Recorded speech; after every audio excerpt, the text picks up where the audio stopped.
साथियों, दिल्ली पुलिस के special cell को टेरर के खिलाफ मुहिम में एक बड़ी सफलता मिली है।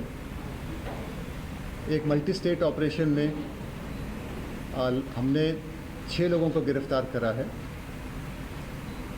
ख़ास बात इसमें यह है कि इन 6 में 2 आदमी ऐसे भी हैं जो कि पाकिस्तान में जाकर अभी इसी साल ट्रेनिंग कर वापस आए हैं।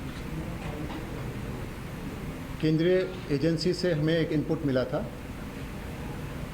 कि भारत के कुछ प्रमुख शहरों में कुछ आतंकी घटनाएं करने की एक साजिश हो रही है जो कि बॉर्डर के उस पार से है। इस सीरियस इनपुट को देखते हुए दिल्ली पुलिस के स्पेशल सेल ने एक ख़ास टीम कॉन्स्टिट्यूट करी जो डीसीपी प्रमोद कुशवाहा के सुपरविजन में थी और एसीपी हृदय भूषण और ललित जोशी के अंडर ये टीम कॉन्स्टिट्यूट की गई।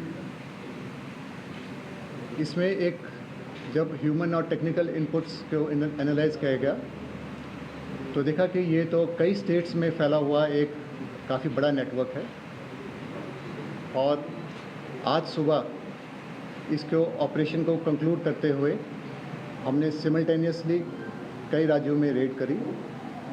सबसे पहले एक महाराष्ट्र के रहने वाले समीर नाम के आदमी को गिरफ्तार करा है। इसको कोटा में एक ट्रेन में हमने गिरफ्तार करा। उसके बाद 2 आदमी दिल्ली में गिरफ्तार हुए और इनसे जो आगे बातचीत मिली प्लस जो हमारे पास टेक्निकल इनपुट्स थे उसके ऊपर फिर यूपी में जहाँ हमारे पास यूपीएटीएस का बहुत क्लोज कोऑपरेशन रहा, यूपीएटीएस के साथ मिलकर हमने 3 लोग वहाँ से अरेस्ट करे हैं। इसमें जैसा मैंने बताया 2 आदमी ऐसे हैं जो कि अभी अप्रैल में यहाँ से मस्कट गए थे। यहाँ से वो बाई एयर गए और वहाँ से मस्कट से इनको by ship and boat Pakistan ले जाया गया। वहाँ ग्वादर पोर्ट के पास एक फार्म हाउस में इनको रखा गया और जहाँ पर कि इनको एक्सप्लोजिव बनाने में और साथ में fire arms including AK-47 handle और फायर करने की ट्रेनिंग दी गई। ये ट्रेनिंग लगभग 15 दिन की थी और इस ट्रेनिंग के बाद ये लोग वहाँ से वापस मस्कट आए। एक ख़ास चीज़ जो इन्होंने बताई है वो ये भी है कि जब ये मस्कट से जा रहे थे तो इनके ग्रुप में लगभग 14-15 बंगला बोलने वाले लोग भी थे जिन्हें भी लगता है सेम ट्रेनिंग के लिए ले जाया गया।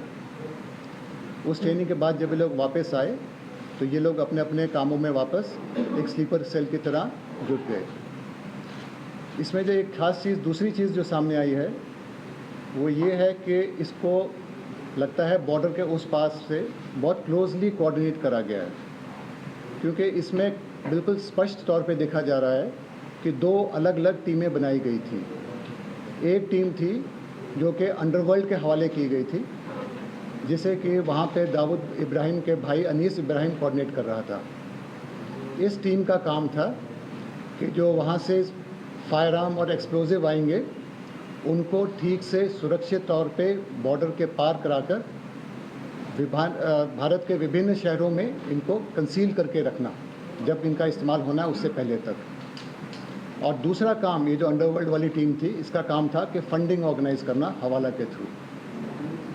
इसमें जो हमने अभी जो समीर आदमी अरेस्ट करा है और दूसरा जो यूपी में लाला नाम का आदमी अरेस्ट हुआ है ये लोग इसी अंडरवर्ल्ड वाली ग्रुप के पार्ट थे। जो दूसरा कंपोनेंट है इसमें वो था जो ये 2 आदमी जो पाकिस्तान ट्रेंड है प्लस इसमें एक आदमी और है जो कि जिनका काम था कि इंडिया की मेजर सिटीज़ में वो लोकेशंस आइडेंटिफाई करना जहाँ पे कि अभी आने वाले फेस्टिवल सीज़न में इन आईडीज़ को बॉम्ब ब्लास्ट कराए जा सकें। इसमें जो है जो फेस्टिवल सीज़न में जो ख़ास तौर पे जो हमको लग रहा है वो एक तो जो नवरात्रास हैं प्लस जो रामलीला होती हैं। अभी इसमें फर्दर इंटरोगेशन हो रही है इस मामले में। ये जो टोटल 6 लोग अरेस्ट किए गए हैं इनको अभी Delhi police special cell further interrogate करेगी। अभी तक जो रिकवरीज हुई हैं उसमें एक्सप्लोजिव भी हैं और वेपन्स भी हैं, फायर आर्म्स भी हैं और एमुनिशन भी है।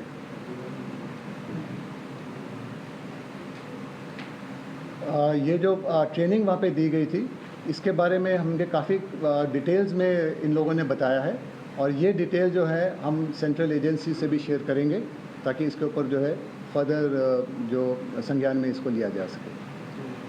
सर ये तो पाकिस्तानी आपको बताइए कहाँ से? ये पाकिस्तानी नहीं है, इंडियंस हैं।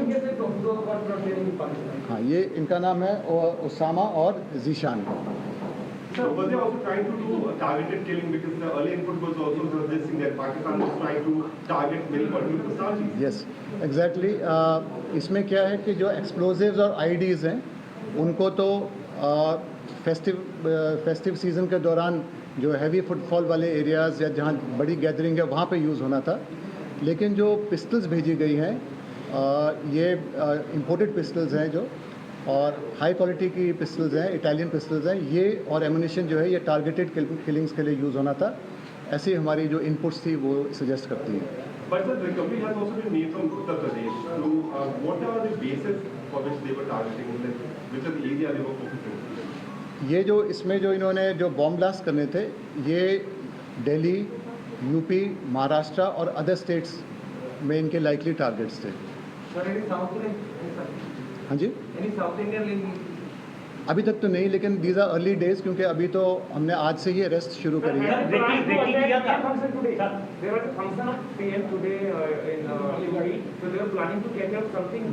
नहीं ऐसा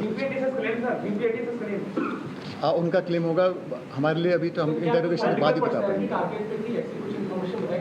देखिए ऐसा है, जब तक कंफर्म ना हो जाए तब तक स्पेकुलेशन नहीं करना चाहेंगे। सर क्या यूपी इलेक्शन से पहले कोई यूपी में उत्पात मचाना, कोई आतंकी घटना को अंजाम देना उनकी साजिश में था?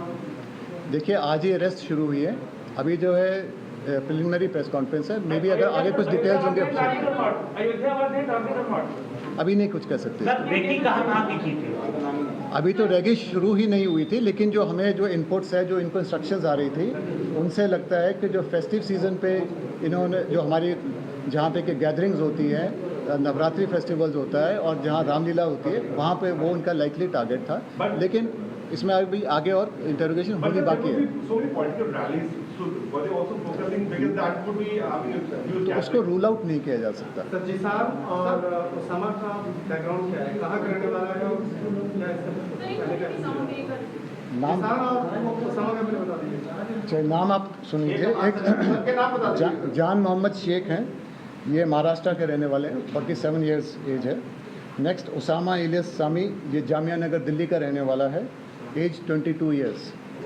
थर्ड है मूलचंद एलियस लाला, 47 ईयर्स, रायबरेली यूपी का रहने वाला है। जीशान कमर, ये इलाहाबाद यूपी का रहने वाला है, 28 ईयर्स। पांचवा है मोहम्मद अबू बकर, ये बहराइच यूपी का रहने वाला है, और लेकिन अभी आजकल हाल फिलहाल में ये दिल्ली में रह रहा था, इसकी एज 23 ईयर्स। और आखिरी मोहम्मद आमिर जावेद, ये लखनऊ का रहने वाला है, 31 साल उम्र। सर किस तरह के हथियार और रिपोर्टर इनके पास में? अभी जो किस तरह का एक्सप्लोजिव है ये तो एक टेक्निकल या कॉम्पिटेंट एक्सपर्ट ही बता सकता है। हमें तो लगता है कि ये एक फुली फंक्शनल आईडी थी, और जो उसमें जो है जो बातों से जो हमको पास जो टेक्निकल वो है उससे लगता है कि इसमें RDX फिट था, और जो हथियार हैं मैंने बताया वो इटालियन पिस्टल्स थी। फंडिंग का बता दीजिए, कहाँ से आई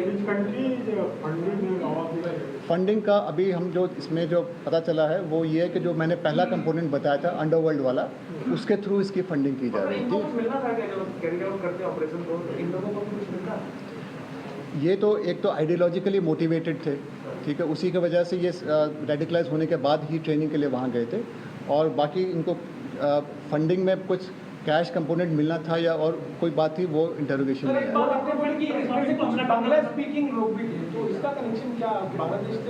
ये जो जब ये मस्कट से आगे गए थे, पाकिस्तान ट्रेनिंग के लिए गए थे, तो वहाँ पर लगभग 15 लोग बांग्ला स्पीकिंग वाले भी थे, जो कि इनको अलग अलग ग्रुप्स में बांट दिया गया। तो ऐसा लगता है जैसे कि उनको भी सिमिलर ट्रेनिंग के लिए ले जाया जा रहा था। ये जो दो पाकिस्तान में ट्रेन होकर आए हैं, ये पर्टिकुलरली यूपी के बेस जो बाकी 4 लोग हैं, जैसे एक महाराष्ट्र का, बाकी 3 उत्तर प्रदेश के, इन पे क्यों फोकस कर रहे हैं? कोई स्पेसिफिक रीजन इसका इनका कि यूपी सेंट्रिक काफ़ी ज़्यादा उनकी recruitment?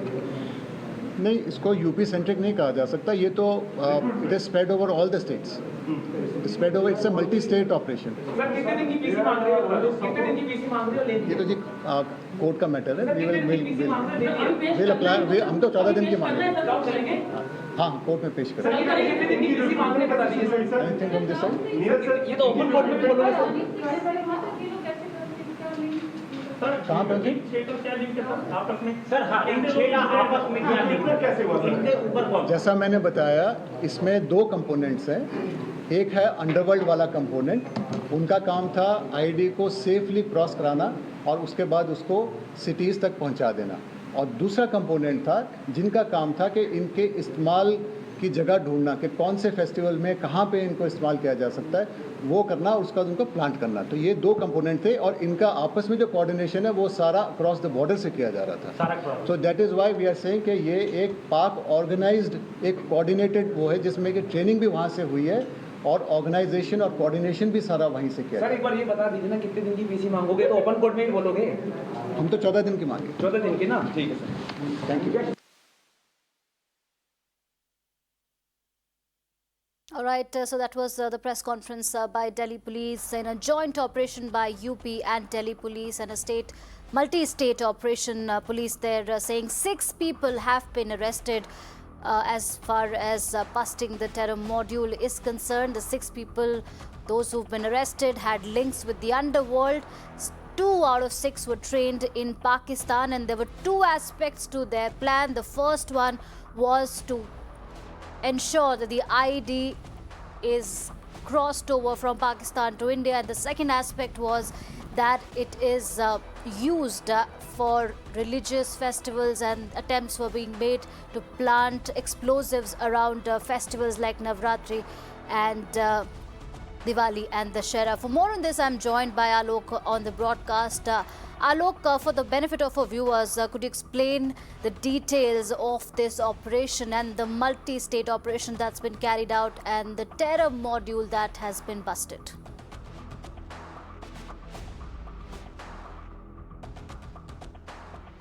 In UP, which have been done in close coordination with UP ATS, and we have arrested 1 person. The initial first arrest was made in Kolkata. The person was coming from Mumbai, and 2 arrests have been made in Delhi.